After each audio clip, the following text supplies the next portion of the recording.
Hola, ¿cómo estás? Muy buenos días. Bueno, continuamos con desarrollando esta parte que nos toca, que es el tema de la hipótesis, en continuando un poco reflexionando y viendo el armado, dónde se encuentra, cómo se desarrollan las hipótesis. Nuevamente la bienvenida a este video de metodología de la investigación MIN 711, hipótesis parte 2.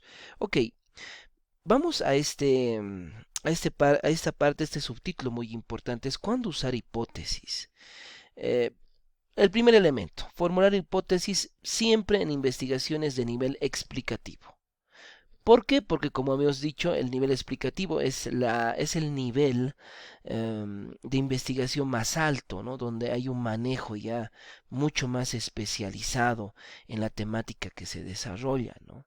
Entonces, claro, ese bagaje, ese backup, digamos, ese almacenamiento de información hace que tú puedas desarrollar muy fácilmente hipótesis, ¿no?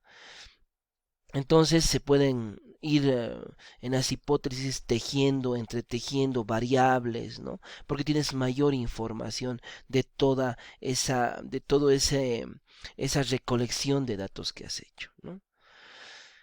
El segundo, también usar hipótesis en investigaciones de carácter descriptivo, ¿no?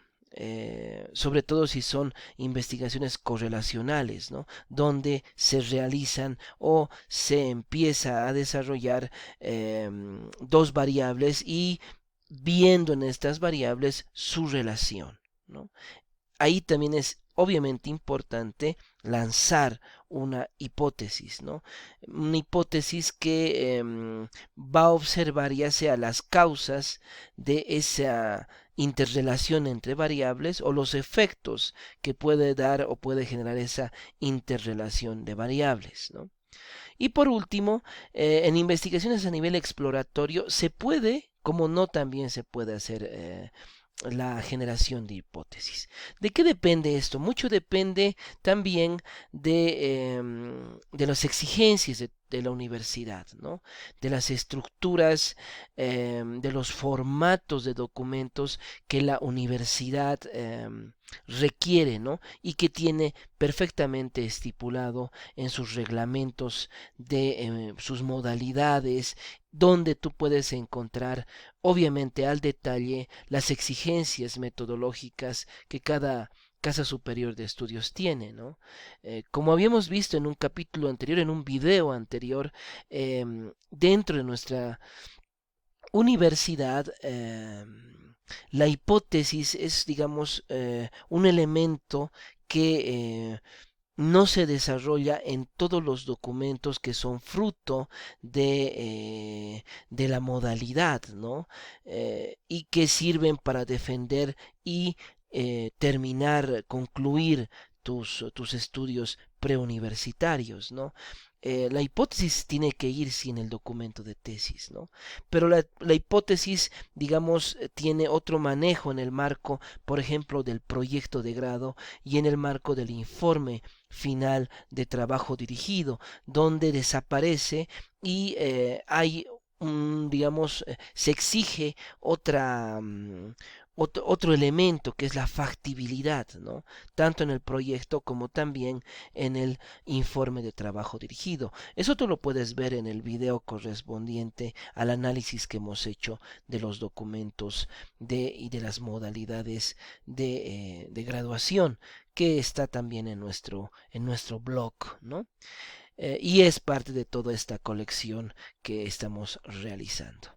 Entonces, esos elementos es importante tenerlos claros. Vamos a esto que son los tipos de hipótesis, que esto es un tema bastante un poquito largo, pero que he podido un poco resumirlo. Decirte que las hipótesis son también hipótesis de trabajo, las hipótesis científicas, y lo que buscan sobre todo es verificar y comprobar la pregunta de investigación. Ahora, tenemos, como habíamos dicho, tenemos hipótesis explicativas, predictivas, comparativas, correlacionales y descriptivas. Vamos con las primeras, que son las explicativas, ¿no? Estas expresan la posibilidad causa de un hecho, fenómeno o acontecimiento que es el objeto de tu investigación. En este caso, un ejemplo, el accidente fue ocasionado por el exceso de velocidad, ¿no? ¿Cuál fue, cómo fue, o, cómo fue ocasionado este accidente? El accidente, ¿no? Fue ocasionado por el exceso de velocidad. Vamos con la predictiva, es la que predice, ¿no? Plantea una posibilidad, por eso mismo, efecto o consecuencia de un hecho, ¿no? Ahora, la predictiva se subdivide en hipótesis experimentales y no experimentales. Sí podemos hacer algún proyecto experimental, ¿no? Entonces, si lo vamos a desarrollar, más o menos la hipótesis sería esta, ¿no? La aplicación del tratamiento X disminuirá el contagio a nivel nacional, ¿no? Obviamente, como hemos dicho en algún momento, las experimentales son casi investigaciones de laboratorio, ¿no? Más, digamos, de los ámbitos de biología, de medicina, ¿no? Y las no experimental, dentro del marco de la predictiva, sería una hipótesis como esa: la falta de empleo originará mayor delincuencia, ¿no? No se puede, o sea, no se controla aquí, ¿no? Las variables. En este caso, la variable falta de empleo y la variable delincuencia, ¿no? La independiente sería la variable independiente sería falta de empleo y la dependiente la delincuencia, ¿no? No hay una forma de controlar, mientras que en la experimental sí, eso es el elemento fundamental para determinar su diferencia. Vamos a las hipótesis comparativas, ¿no? Son las que contrastan, ¿no? Contrastan, comparan los resultados o características de un grupo. Aquí también se dividen en experimentales, no experimentales, y aquí entran dos más, la direccional y la no direccional. Dentro de lo que son las experimentales, aquí tenemos un ejemplo. El grupo que recibió el tratamiento obtendrá mayor puntaje que el grupo que no lo recibió. Claro, porque hay una manipulación, porque hay un control de las variables, sobre todo de la variable independiente, ¿no? Por eso las experimentales siempre hay de alguna u otra manera una manipulación, un control de variables, sobre todo de la variable independiente, ¿no? Pero bueno, como te decía, en las ciencias sociales, digamos, y también en las investigaciones que no son tan avanzadas, es mejor no comenzar por las investigaciones experimentales, ¿no? Que ya son mucho más avanzadas y son ya a niveles mucho más elevados, ¿no? ¿Qué pasa con la no experimental comparativa, no? Aquí es el ejemplo. El grupo que cursa estudios en la mañana tendrá mayor promedio de notas que el grupo que cursa en la noche, ¿no? No se controlan aquí las variables, ¿no? Puede ser que sí, puede ser que no, ¿no? ¿Cómo haríamos que esa se vuelva experimental? Tal vez colocando, realizando aquí o tratando, incorporando aquí algún mecanismo, algún elemento que podamos controlar, digamos, el tema de controlar los promedios, digamos, ¿no? O las notas en una misma asignatura, ¿no? Que tenga el mismo docente en los dos turnos, por ejemplo. Ahí estaríamos hablando casi de una experimental, ¿no? Pero planteado así, el grupo que cursa estudios en la mañana tendrá mayor promedio de notas que el grupo que curse en la noche. Deja totalmente abierta, ¿no? La posibilidad, o sea, hay un montón de elementos que aquí pueden jugar para que los muchachos o las muchachas de la mañana tengan mayor promedio que los de la noche. No hay una manipulación de variables. Vamos a la direccional. Indica la tendencia de los resultados. El ejemplo es claro. El grupo A obtendrá mayor puntaje que el grupo B. Así. Es totalmente directo, ¿no? Y se direcciona. Hay también de alguna manera una forma de controlar, ¿no? De controlar, ¿no? Vamos a la no direccional, ¿no? No indica una tendencia. Expresa una posibilidad de diferentes resultados esperados, ¿no? Y van a ver que es como justamente como la no experimental es muy abierta. Por ejemplo, existirá una diferencia entre el puntaje del grupo A y el puntaje del grupo B.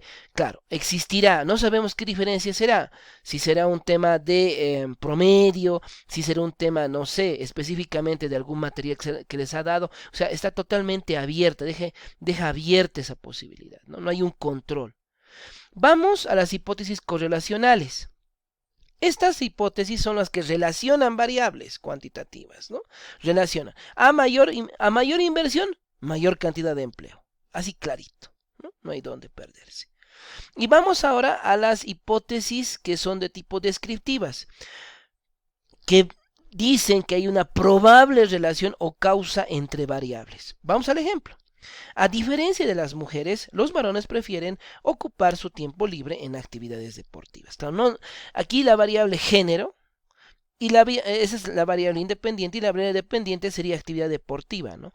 Pero, claro, no hay un sustento realmente que nos pueda dar digamos, lo afirmativo de esta hipótesis, ¿no? Eh, no todos los varones van a dedicarse con su tiempo libre a las actividades deportivas, ni todas las mujeres no van a hacer eso, ¿no? Es decir, no dedicarse a las actividades deportivas, ¿no? Entonces, ahí tienes, digamos, las tipologías de las hipótesis bueno, que son, digamos, las centrales, las más importantes, las más básicas: la explicativa, la predictiva, la comparativa, la correlacional y la descriptiva. Y tú puedes ir como, digamos, viendo entre los ejemplos más o menos cómo armándose tu hipótesis, ¿no? Una hipótesis, nuestra hipótesis de trabajo, esta hipótesis que estamos desarrollando con nuestro pequeño proyecto de investigación, tendría que asomarse a una de estas tipologías, ¿no? Y eso te va a servir para, digamos, estos ejemplos te van a servir para más o menos darle una forma a su redacción. Ok, todavía nos falta una parte más, entonces te espero en el siguiente capítulo. Gracias. Chao.